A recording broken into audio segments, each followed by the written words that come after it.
Owen Morgan, Toby Rowland-Jones and Chris Rogers all showed off their fighting qualities as Middlesex battled through the penultimate day of their LV County Championship match with Somerset in Taunton to give them a real chance of saving this important game.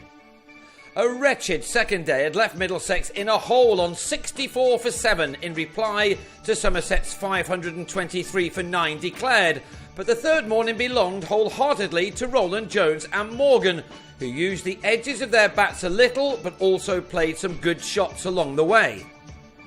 Morgan had kept the innings going on the previous evening, scoring 36 of the 64 runs on the board, and he took that start to a controlled 50, which was made off 111 balls, the Irishman's 9th 4 taking him to his mark.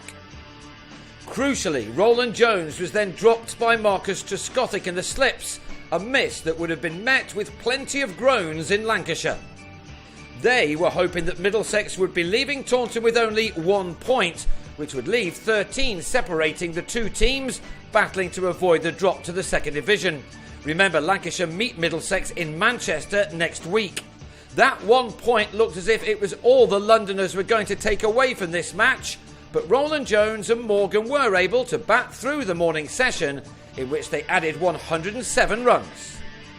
By then, Rowland-Jones had also completed what was the third 50 of the summer for him.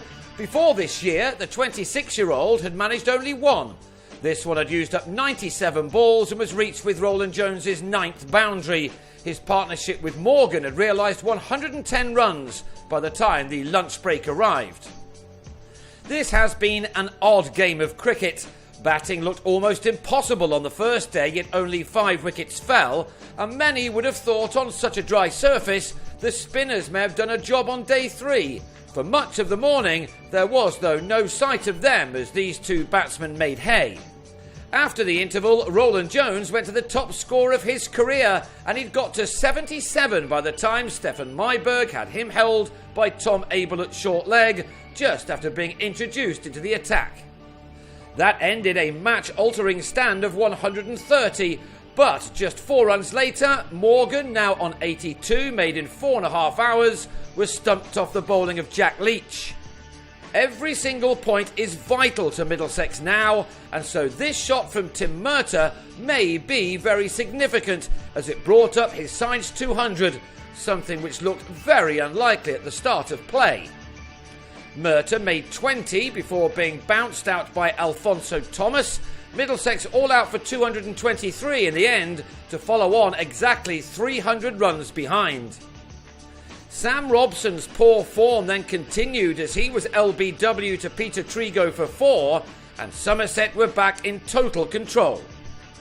But that was to be their last wicket of the day, Rogers taking over by leading from the front. It could have been so different had this bottom edge landed on his stumps. As it was, the masterful Australian, a man who sometimes saves his best for just when his side need it the most, then reeled off several exquisite strokes. Leach not causing as many problems for the opener as he may have expected. It meant that Rogers, who's been struggling for runs of late, eased to a half-century off only 44 balls, not the kind of rearguard performance many would have been expecting. David Milan, a man who has been in good nick of late, looked far less comfortable, but to his immense credit, he stuck it out for more than 2.5 hours. Rogers slowed down in the last hour, but rarely missed out on balls to hit.